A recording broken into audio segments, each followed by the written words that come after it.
उपमुख्यमंत्री एकनाथ शिंदे पालकमंत्री पदावरून नाराज, मंत्र्यांची आता भेट घेणार आहेत। उपमुख्यमंत्री एकनाथ शिंदे पालकमंत्री पदावरून नाराज मंत्र्यांची भेट घेणार आहेत। मंत्र्यांशी संवाद साधून नाराजी दूर करण्याचा शिंदे प्रयत्न करणार आहेत। एकनाथ शिंदे आता भरत गोगावले, दादा भुसे, योगेश कदम यांची भेट घेणार आहेत।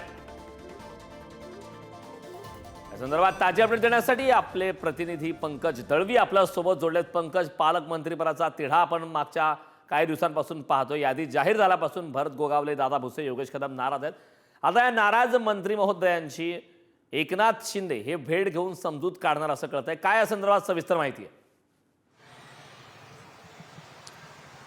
कारण एकनाथ शिंदे हे या मंत्रीपद मिळालंय, मात्र पालकमंत्रीपद मिळालं नाहीये अशा नेत्यांची मंत्र्यांची भेट घेणार आहेत। याच्यामध्ये या सगळ्या उद्रेकाचे जे केंद्रबिंदू ज्याला आपण म्हणू शकतो ते म्हणजे भरत गोगावले यांच्या जागी आदिती तटकरेंना दिलं होतं, त्याच्यावरती आता स्थगिती आलेली आहे। मात्र या असंतोषाचे ज्याला आपण म्हणू शकतो केंद्रस्थान हे भरत गोगावले आहेत। भरत गोगावले आता काही वेळांनी जी माहिती मिळते त्याच्यानुसार एकनाथ शिंदे यांना त्यांच्या ठाण्याच्या घरी जाऊन भेटू शकतात। किती वाजता जातील, काय जातील याच्याबाबतची अधिकृत माहिती नाहीये, मात्र ते जाणार याची शक्यता जवळजवळ नक्की आहे।